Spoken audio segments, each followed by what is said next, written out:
So, kamusta po mga ka-Streetwise? Ako po si Takero Miyamoto at welcome po sa aking munting channel. So, mga kababayan, alam naman po natin na dyan nga po sa mga senator judges natin sa impeachment ni Sara, meron na po talaga diyang may ano na, may husga na, nakapag-decide na. May trial man o wala, may ano na sila, may judgment na sila. So, nakita naman natin dito, no, kay Robin Padilla, yung dalawang Cayetano, at yung isa dito, si Amy Marcos. So, tandaan nyo, ang kailangan natin boto, 16. Pero pagdidibatihan pa yan. Pero ngayon, sa nakikita ngayon natin, mukhang, well, malakas at magaling po ang prosecution natin. Pero problema natin, judges. Kaya ang importante dito, no, maikalat lang talaga yung mga katarantaduhan ni Sara. Kasi ayun na lang talaga magagawa natin. No? So ngayon, tinan nyo to alam nyo, kapag ganyan, senator judges ka, tapos may pre-judge ka na, may husga ka na, huwag na lang mag-trial. Ganun din naman pala. No? So ito, si Amy, sabi na Amy dito, Senator Judges Amy Marcos and Alan Peter Cayetano requested to be given copy of the affidavits presented today during the impeachment trial of Vice President Sara Duterte. So hindi ko alam, hindi nila nag-gets yung affidavit. O baka naghanap sila ng butas sa affidavit. Ay, ito, malito. Baka ganun. Kasi wala naman ako ibang makitang dahilan kung bakit sila hihingi ng copy ng affidavit kundi maghanap ng mali. Di ba? Si Kiko Pangilinan hindi nang hingi. Si Bob Aquino hindi nang hingi. Kasi malamang naintindihan nila yung nangyayari. Pero itong dalawa na to, naghanap. Di ba? Naghanap ng mali yan. Affidavit. Oo. So, Presiding Officer Chis Escudero says they will be furnishing the parties of a soft copy of a list of evidence as pre-marked by the prosecution. Oo. Kasi di ba merong mga mark, merong mga pre-mark, at merong mga bagong mga dokumento na nilalabas habang nagtitrial. So, ganun talaga yung trial, mahaba talaga yan. Di ba? May mark, may pre-mark, at merong mark, at merong hindi pa namamarkahan. Medyo technicalities itong pinag-uusapan natin, pero gets nyo naman yan eh. So, ngayon, tinan nyo ito bukod sa affidavit at bukod sa mga ebidensya, merong isang katarantaduang hinihingi si Amy. At ako'y nagtataka. Ako'y nagtataka. Tinan nyo ito. Panoorin nyo ito. Para mas madali nating sundan ang mga pangyayari. Sige. Nalilito lahat pagkat wala po kaming papel at ang nabigay sa amin, eto, Annex FFFGGG. Nalilito po kami kung alin dito yung mga papel. Kung maaari kaming bigyan, unang-una, yung unang tinutukoy, the first affidavit of investigation dated January 3 alleging grave threats inciting to sedition ng NBI. Ikalawa, yung napasok na yata sa record, pero nais rin namin bilang Senator Judge na magkaroon ng kopya ng DOJ certification signed by Prosecutor Bandung February 5 na nagbigay ng 7 grounds na insufficient for preliminary investigation. Ikatlo... Yun So yung isang hinihingi ni Amy kasi nung una pala, gago talaga tong hayop na to, no? Okay. Ganito yan. Okay, explain natin Kasi medyo baka may malito dito eh. Nung una po kasi, nung nilabas po yung video ni Sara, na papatayin niya sila Presidente Bongbong Marcos, ang unang desisyon dyan ng Amy, ang unang desisyon dyan ng NBI, yun, gets niyo ba? Sorry, ulitin ko pati ako na dito eh. Okay. Di ba lumabas yung video ni Sara Duterte? Napapatayin kita, Bongbong Marcos, Lisa Marcos, Martin Romualdez, di ba lumabas yun? So, ang ginawa pala ng NBI noon, inimbestigahan kagad. Okay. So, meron palang insufficient grounds nung una na para hindi na ituloy yung kaso. Yun. Ngayon, ang ginawa ng NBI, pinag-aralan ulit. So, meron ng grounds. Ganon. Ang tanong dito, bakit ang hinahanap ni Amy yung unang desisyon na walang grounds? Nakuha niyo yung point ko? Kasi baka, tinan nyo kasi sigurado, kaya nila hinahanap yung unang ground, yung unang desisyon ng NBI na walang grounds nga po ng grave threat or sedition yung ginawa ni Sara Duterte para magamit din po nila sa kanilang desisyon. Di ba? Ang dami-daming dokumento nakahang na pwedeng hanapin. Bakit yun pa? Hindi lang yan. Meron pa dito. Malupit tong mga pinagagawa nito. Gago to eh. Yung naibigay na, ito klaro to, naibigay po ni Mavic at ng iba pang staff natin, yung February 10, yung ikalawang amended na ibinigay na revised affidavit of authentication, February 11. Ngunit sabi ni Testigo Kalilong na merong kasama ito, na wala rito sa record natin, at sana maibigay si Senator Judge, ito yung In short mga kababayan, yung hinihingi po ni Amy Marcos is puro dokumento na pabor kay Sara. Ayun yun. Tingnan nyo kung gaano kagagot itong mga hayop na to, no? Obvious naman na video ni Sara yun. Obvious naman talaga na may grave threat. At malakas ang ebidensya na talagang sinabi ni Sara yun ng, di ba? Ng totoo. Kasi inulit niya pa yan ng ilang beses. Pero itong mga gago na to, katulad ni Amy, hinahanapan nila ng butas. Sabi ko nga sa inyo, doon na natin malalaman eh. Sa statement at saka sa mga dokumentong hinahanap, doon natin makikita kung ano bang klaseng judges itong gago na ito. Tingnan yung mukha, nakanguso pa. Di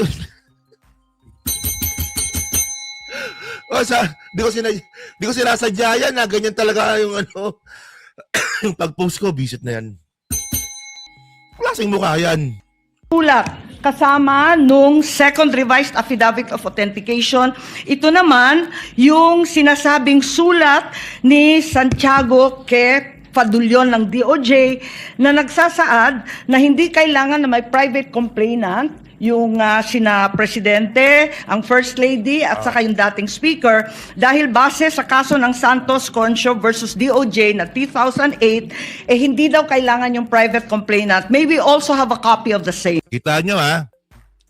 Tingnan nyo mga kababayan. Pati po yung isang sulat na nagsasabi na kahit na wala ng complainant, no, pwede na mag-file ng kaso yung NBI. Hinahanap ni Amy Marcos. So ano ba ibig sabihin nito mga ka-streetwise? No, ang gusto ni Amy Marcos, ang mag-file ng kaso kay Sara Duterte, si PBBM, si Lisa Marcos at saka si Martin Romualdez. Tignan nyo kasi ito, para maliwanag, ulitin natin. Sige. Yung hinahanap yung dokumento. Ito yung sulat kasama Yan. nung second revised affidavit of authentication. Ito naman yung sinasabing sulat ni Santiago kay Fadulyon ng DOJ na nagsasaad na hindi kailangan na may private complainant yung sina Presidente, ang First Lady at saka yung dating Speaker dahil base sa kaso ng Santos Concho versus DOJ na 2008, hindi daw kailangan yung private complainant. May we also have a copy of the same. So ano ba dapat, Amy? Dapat may private complainant ba? Ayun ba gusto mong mangyari? So sino magiging private complainant? Si PBBM yung pinagbantaan ng buhay. Di ba nakita nyo, di ba? O ngayon, yung hinahanap ni Amy, yung yung Concho versus DOJ. Ako nga may copy ako nun eh. Ikaw na lang bahala maghanap. Tignan nyo, ito, pakita ko sa inyo. Ano kasi yan jurisprudence kasi tawag dun eh. Ito yun eh. Santos Concho versus DOJ. GR number 175057. Tangin na Amy. Ako nga may copy eh. Ngayon ano bang problema dito? Alam niyo mga kababayan, no, yung pinagkuhanan pala, no, kasi dati pala, ito makakaintindi ko dati pala, dapat may private complainant palagi. No, kunwari merong crime na nangyari, hanggat walang complainant, walang kaso. Ganun dati. Yun nga lang, dahil nga po sa nangyari nga po dito, no, sa GR number, no, na sinasabi nga ni Amy Marcos, no, GR number 175057, nagkaroon na nga po ng karapatan o kapangyarihan yung mga otoridad natin na kahit walang complainant, pwede mag-file ng kaso yung NBI mismo. So pati ba naman yun, Amy, pakikialaman mo pa para lang protektahan si Sara? Pati ba naman yun? Pakikialaman mo? Ayun ang point natin eh. Ang dami-dami pwedeng hanapin. Ang dami-dami pwedeng pag-usapan. Puta, yung video pala ni Sara Duterte, pagbabantaan na yun. Pero ngayon, hinahanapan nila ng technicalities. No? At ang tanong ngayon natin dito, bakit mo hinahanapan na dapat may complainant para magdemanda? Alam nyo, kapag gano'n yung nangyari, hindi na pabor sa atin yun. Puta, lahat gagawin nila. So ito, explain natin to Alam nyo yung sinasabi na Amy na yan, yung year number na yan, ABS-CBN po yan. Kaso ng ABS-CBN to, binasa ko to kanina, nga ba nga eh. Ito mga kababayan, ito yung nangyari dito. Di ba mayroong stampede na nangyari sa ABS-CBN? Yung kay Willie Revillame. Di ba mayroong stampede na nangyari? 2006 ata yun, di ba? Ang problema, lahat ng mga nabiktima ng stampede may hirap. Ganon. So wala na file ng kaso sa ABS-CBN. Kasi nga may hirap. Walang pang-abogado, kahit na mayroong nagbibigay ng pro bono, ayaw pa rin mag-file ng kaso. Kasi nga, puta ABS-CBN yung kalaban namin, mahirap lang kami. Anong laban namin dyan? So ngayon, umabot ito ng Supreme Court, umabot ito ng Court of Appeals. Kaya dito nga na po, ano yung naging pundasyon, na kahit walang complainant, pwede na magdemanda. NBI po yun. Puta, ay, may pati ba naman yun? Pakikialaman mo? Yung nananahimik na jurisprudence na yan, pakikialaman mo? Para lang protektahan si Sarah? February 4, birthday pa pala ng anak ko yan. February 4, oo. Pero ito kasi ano to eh, February, ito kasi 2008 na to. Kasi nag-decide na, no? Nag-ano. Grabe, no? Grabe tong katangahan ni Amy, men. So ngayon, ano bang gusto ko sabihin dito? Dito pa lang mga kababayan, no? Pangalawang araw pa lang ng trial, nakita na nga po natin na ganito na po yung stand ni Amy. Yung mga hinahanap niyang dokumento at yung mga bagay na gusto niya pakialaman, lahat papabor kay Sarah. Alam niyo, sinisisi ko dito, yung alyansa. Yung alyansa, mga kababayan, yung sinisisi ko dito. Kasi, alam niyo, no, di ba, nung nagkaroon po ng alyansa ng Bagong Pilipinas nung election last year, si Amy umalis na. Pero ang utos ni Toby Chanco, suportahan pa rin si Amy. I-promote pa rin si Amy. Kaya yung mga ibang mga vlogger, sumunod naman kay Toby Chanco. Alam nyo, pinagdebatehan namin dati yan, no? Kasi may mga kaibigan po akong mga vlogger ng alyansa. Kami nga, di kami kasali, di ba? Alam nyo kung bakit, di ba? Malamang alam nyo na kung bakit kasi nakakwento ko na. Baka gusto nyo kwento ko pa ulit. Kung gusto nyo lang. Kung bakit di kami kasama sa alyansa. Pero by the way, di kami kasali sa alyansa. So ngayon, may mga nakakadebate ako na sila po ay pabor, na sila po ay vlogger ng alyansa. So, ang isa sa mga utos daw sa kanila, ituloy-tuloy daw nila na i-promote si Amy. Yon. Oo. I-promote si Amy. Sabi ko, ba't di po promote? Hindi na nga nakakatulong, pabigat pa. Utos daw po ni Toby Chanco. Di totoo yan. Hindi ako nagbibiro. Utos daw po ng pinaka-leader ng alyansa. Ang sabi pa nga, nakakahiya naman daw kung matatalo si Amy, yung kapatid, presidente. Ano, yung sa alyansa, isang vlogger, hindi ko gets, no? Hindi, pero ganun yun. Hindi kami sinali sa ano. Marami kami hindi kasali dyan, ha? Ako, si Mike, si Coach Jared, si Sangkay, si Chris Ulo, si Ballpoint Man, si Mima Alicia, no? Si Macmac Pablo, di kasali dyan. Marami kami hindi kasali dyan. Si Pia Cayetano, alyansa rin yan. Kasama siya doon.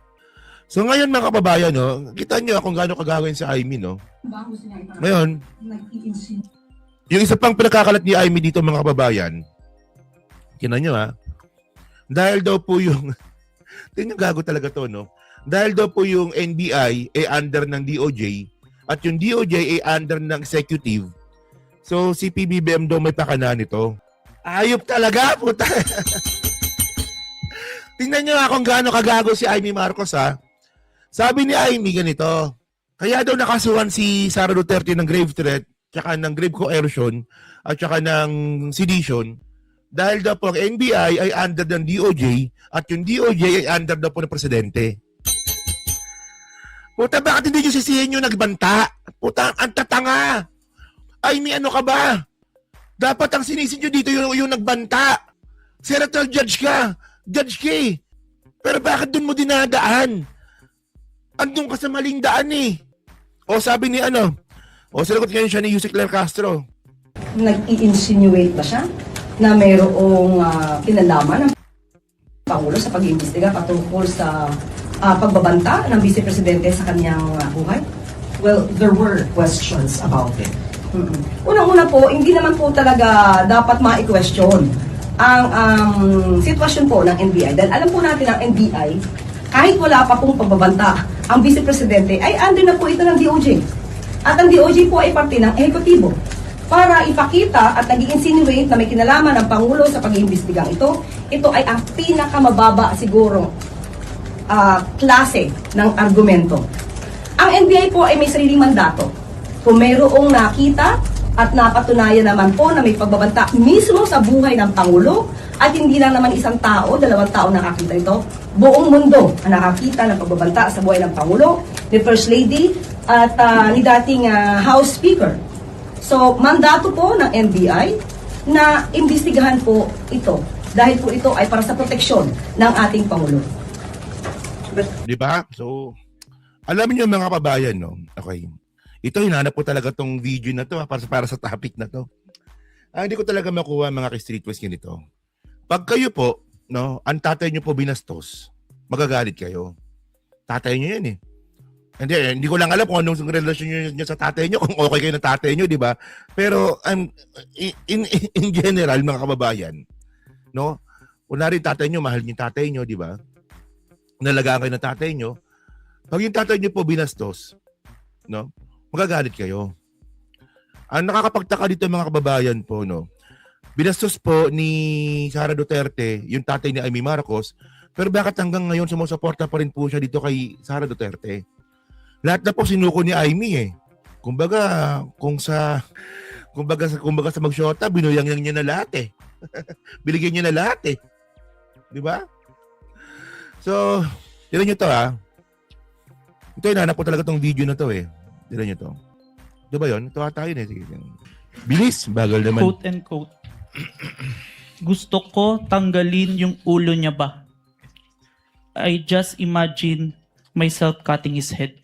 Wait. So, sinabi ng Vice President, gusto kong tanggalin ng ulo niya. I imagine myself cutting his head. Now, ano pa yung naging statement kung meron pa? So doon, na-realize ko, toxic na, di ba? Ganyan na yung imagination mo. Sinasakal mo na yung tao. And then, I said, this is over. Alright. Kung meron pa, ano pa yung naging statement ng Vice President sa araw na iyan? Hindi marunong maging presidente ang nakaupo. Kasalanan ko ba yun? Kung meron pa, ano pa yung naging statement ng Vice Presidente sa araw na iyan? Hindi ko alam, pero isang beses sinabihan ko talaga si Senator Amy. Sabi ko sa kanya, kung hindi kayo tumigil, huhukayin ko yung tatay nyo, itatapon ko siya sa West Philippine Sea. Your Honor, please. There's a manifestation of the good Senator Tito Soto. He did not hear the last statement. No such manifestation was heard by the presiding officer. Okay. Council may continue. Please proceed. Thank you so much.